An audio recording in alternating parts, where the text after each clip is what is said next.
girlfriend's last wife killed him, shot him in his head, and then cut his pieces of his body. Man, it's sad though, man. How can you just chop somebody up like that? I asked her about him, and she seems kind of shocked. She goes, "Why are you asking me that?" I said, "Well, I heard that he was missing for a while." And she kind of carried on like she didn't know anything about it. This is the tragic tale of Stephen Coleman, a 32-year-old man who was brutally murdered by his girlfriend, Cierra Sutton, with whom he was dating. Stephen Coleman was shot in the head by his then-girlfriend, Cierra Sutton, who then dismembered his body with a machete and dispersed his body parts over Baytown, dumping them in various waste containers.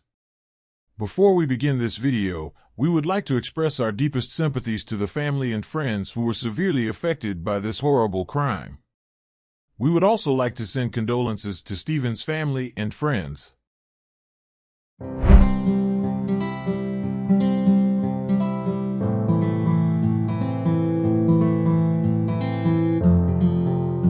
Today's case takes us to Baytown. Baytown is a city located in the Gulf Coast region of Texas. The city has a population of around 85,000 residents. Baytown is a slow-paced town where anyone can enjoy the park scenes and the jobs offered there. Overall, Baytown has a major risk of flooding over the next 30 years, which means flooding is likely to impact day-to-day life within the community. Like I said, brother, a lot of things in the making I'm working on, you feel me? I just want to thank y'all for taking your time out today to come check me out, you know what I'm saying? World premiere, P.E.Z. on the mix down. Powerline Crime Cartel, 100 plus. Stephen Coleman was born on October 13, 1984. He was an aspiring rapper with a sizable YouTube following.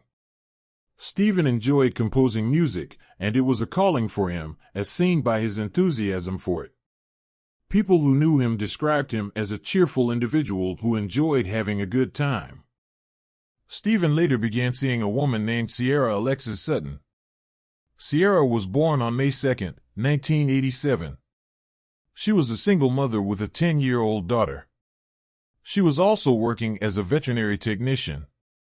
They decided to live together during their relationship, and Stephen is claimed to have accepted her daughter as his own child.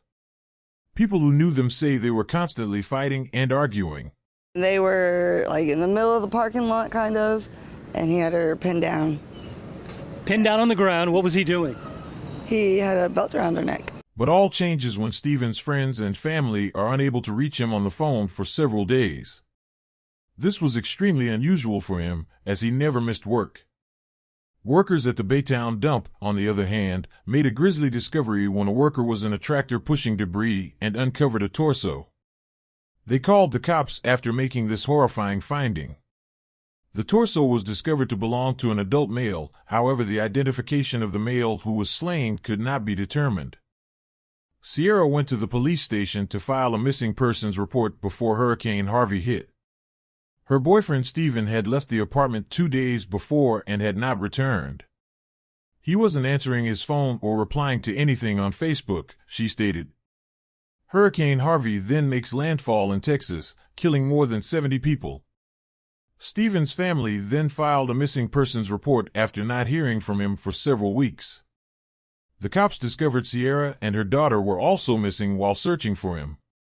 The police had planned an interview with Ciarra to follow up on her initial report, but she failed to appear. The police subsequently obtained a search warrant for the couple's apartment, and when they arrived, they found extensive blood in the bathroom, leading them to suspect that something dreadful had occurred. Authorities then obtained blood samples from the residents to see whether they could establish a DNA match from the torso recovered in the dump.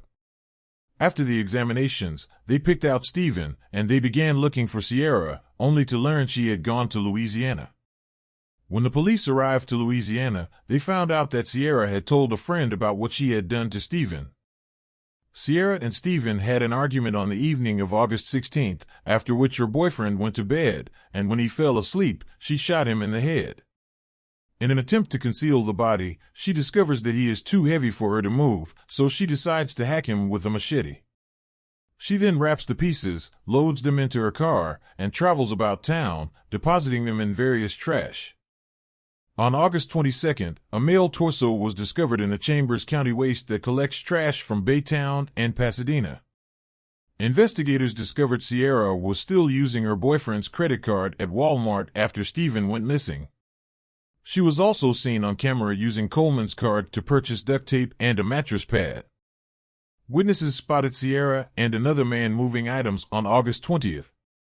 When authorities examined the apartment on August 24th, most of the furniture had been removed, but blood was discovered in many rooms, including the bedroom, bathroom, and kitchen. Stephen also warned some of his friends that if he ever went missing, the authorities should investigate Ciarra as a possible cause. Ciarra was finally found and arrested in Louisiana. Tonight, a community is in shock after a woman is charged with the gruesome murder of her boyfriend. Yeah, court documents lay out a disturbing series of events inside an apartment in Baytown. Investigators say a woman killed her boyfriend, then cut up his body last month. Deputies tracked her down in Louisiana outside New Orleans. Janelle Bluda has the story. How did we not hear anything? An eerie silence has fallen over this Baytown apartment complex as neighbors slowly learn what happened just a few doors down. Inside court documents, the story is told. It's crazy, it's scary. Mickey Rogers has confirmed this is her neighbor, Cierra Sutton, and her boyfriend, Stephen Coleman. He went missing in August. She acted like she knew nothing about anything. She was trying to call him. She hadn't heard from him. No response. But investigators believe Sutton knew something all along. She wasn't who she tried to play off being. They say after an argument, Sutton shot Coleman in the head while he was sleeping, and her 10-year-old daughter was in the living room. Then she dismembered his body with a machete, putting his remains in multiple nearby dumpsters. I walk to that dumpster right there every day. The trash from these dumpsters is eventually taken to the Baytown landfill. It was there where investigators say Coleman's remains were eventually found. On his Facebook page, they're a happy couple. He calls her his ride or die. They've always been smiles. Donald Wooten knew them both pretty well. He was their neighbor. It's still hard to believe, it really is, because I look at her, she's a young girl, she's pretty in the face, you just don't see it. You don't see it in her. But even he couldn't have known what investigators say would happen in apartment 302. In Baytown, Janelle Bluda, KHOU 11 News. On November 26, 2022, Cierra Alexis Sutton was convicted for murder and sentenced to 45 years in prison. May Stephen's family find comfort in the fact that justice was served, and we hope his soul rest in peace. If you would like to stay updated with this type of content, please don't forget to like and subscribe.